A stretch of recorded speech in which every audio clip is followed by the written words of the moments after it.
আচ্ছা, এই যে ক্যারেক্টারগুলো করছো, এই যে তোমার পেছনে যে ক্যারেক্টারসগুলো আছে, এইটা হঠাৎ এই ফর্মে আসছে কেন, মানে এই ফর্মে গেলে কেন? না, এই ফর্মে যাওয়ার দেখো আমার কথা যে সবকটাই আমার কাছে ইদানিং যা মনে হয় না, এই আননোন অ্যানিমেল প্রচুর আমাদের সাইডে দিয়ে যে অ্যানিমেলগুলোকে আমি চিনি না ঠিকঠাক। তো সেই অ্যানিমেলগুলোকে কোথাও কোথাও তারা যে কোনো জায়গাতেই আর কি, যে কোনো রাজনৈতিক মঞ্চে হতে পারে, অর্থনৈতিক হতে পারে, শিক্ষা হতে পারে, সমাজ নির্ধারণ হতে পারে, সেখানে তারা থাকে এবং তারা বক্তব্য রাখে, নানান জায়গায় হাইলাইটেড হয় এবং মিডিয়া তাদেরকে হাইলাইটেড করে। মিডিয়ার একটা শক্ত রোল আছে, যে রোলটা মিডিয়া খুব কালারফুল ওয়েতে মিডিয়া তাদের সামনে উপস্থিত। কারণ এইটা সেইটার উপরেই করা, মানে এগুলো আমাদের সবই একটা ব্যঙ্গাত্মক বা একটা মকারি বা একটা কাল্পনিক চরিত্র, যেগুলো অনেকটা অ্যানিমেলের মতো। আমি অ্যানিমেলটাকে খুব রেসপেক্ট করি একদম, কিন্তু এরা ঠিক সেই অ্যানিমেলটাও নয় না, তার জন্য একটুখানি কোথাও একটা একটা খোঁচা ও ব্যঙ্গ আছে। না, খুবই ভালো, এটা থাকা দরকারই আছে। এখন তো আর সোজাসুজি কেউ বলতে পারে না, এখন তো এরমভাবে না বলে লাভ নেই। মানে বললামও, কিন্তু তোমাকে ডিরেক্টলি কিছু বলা হলো না। যারা বুদ্ধিমান থাকবে, মিডিয়ার একটা শক্ত রোল প্লে করা উচিত, সেটা মিডিয়া করে না না। মিডিয়া কিন্তু সেই ব্যঙ্গাত্মক লোকগুলোকেই, সেই জোকার বা লোকগুলোকেই বেশি হাইলাইটেড করে একদম। এবং মিডিয়াকে আবার বাকি সোসাইটি মিডিয়াকে কপি করে, মিডিয়ার কথাটাকে মানে মূল মন্ত্র হিসেবে একটা নেগেটিভ আছে একেবারে খুব ভালো। একটা সময় যে সময়টা আমার একটু স্পিরিচুয়ালভাবে সোসাইটিকে দেখার চেষ্টা করছিলাম, সবার মধ্যে দেবতা আছে, একটা স্পিরিচুয়াল কাজের একটা মেন্টালিটি ছিল, এটা একটা সময় 2018-19 বুঝেছি। পরবর্তীকালে এই কাজগুলোকে আমার কাছে মনে হচ্ছিল কন্ট্রোল লাইনটা খুব ইম্পর্টেন্ট। এই সোসাইটিতে কন্ট্রোল লাইনটাই শেষ কথা বলে এবং ইমপ্রেস করা, সবাইকে খুব ইমপ্রেস করে। সেটা মহিলা হতে পারে, মহিলাকে অন্য নজরে দেখা, তাকে ইমপ্রেস করার চেষ্টা, সোসাইটি নানা রকমভাবে ইমপ্রেস করে এবং তারা ইমপ্রেস হয়।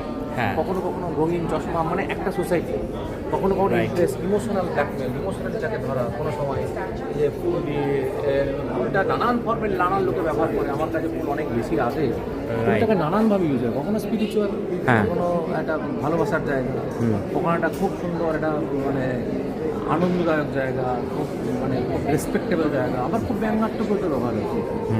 ফুলটাকে নানান ফর্মে হচ্ছে, কিন্তু এখানে কন্ট্রোল লাইনটা খুব সাবমিট হয়েছে, একটা কন্ট্রোল লাইন আছে, মহিলার একটা বডি পার্ট আছে, যেটাকে অদ্ভুতভাবে সোসাইটি অন্যরকমভাবে দেখার চেষ্টা করে। একদম একদম। আর ওই কাজগুলো ছিল আমার কাছে, ওটাও একটা কন্ট্রোল লাইন ছিল। কন্ট্রোল লাইনটা তখন আমি একটা মনে করেছি, আমি মানুষের রূপটাকে, হতে পারে রবীন্দ্রনাথ ঠাকুর, হতে পারে আরও বড় বড় কিছু, কিন্তু ঘটনা হচ্ছে কন্ট্রোল লাইনই মানুষ সব করে, সেখানেও কোথাও একটা জায়গা আছে ওই ইমোশন, কোথাও ইমেজ তৈরি করা, কোথাও নিজেকে নানানভাবে সেল করা। ভেতরেরটা যে কেউ হতে পারে, ভেতরের ফর্মটা যে কেউ হতে পারে, এটা একটি স্পেস, আমিও হতে পারি, আমার পিছনে কেউ হতে পারে। দারুণ দারুণ, থ্যাংক ইউ। হ্যাঁ, তো বিবেকানন্দ দা, তুমি একটু, আমি তো বলেই দিলাম নামটা, তুমি একটু তোমার একটু পরিচয়টা দিয়ে দাও। পরিচয় মানে আমি একজন বেসিক্যালি চিত্রশিল্পী, ছবি আঁকি, একদম চর্চায় থাকি, ভালো লাগে আমার রং, তুলি, কাঠ, কাগজ, নানা রকম কিছু, মানে শিল্পের যে কোনো ফর্মে শিল্পের সাথে যুক্ত থাকতে নিজেকে ভালো লাগে। তাদের সেটা বাড়ি গোছানো হতে পারে, সেটা খাবার সাজানো হতে পারে, যে কোনো ফর্মে কাজ করতে ভালো লাগে। এবং সোসাইটির, যেহেতু আমি একটা সোসাইটির অ্যানিম্যাল, সোসাইটির যে কোনো জিনিসগুলো আমাকে খুব বেশি এফেক্ট করে এবং তার রিফ্লেকশন আমি নানানভাবে দেখানোর চেষ্টা করি। ঠিক, এটাই মনে আমার জিনিসটা থাকে। খুব ভালো। তো বন্ধুরা, তুমি দেখলে এতক্ষণ, বা আমি যার সাথে কথা বলছিলাম, উনি হচ্ছেন কল্যাণী বিশ্ববিদ্যালয়ের ডিন বলতে পারো, এইচওডি বলতে পারো, ডিপার্টমেন্ট অফ ভিজুয়াল আর্টসে।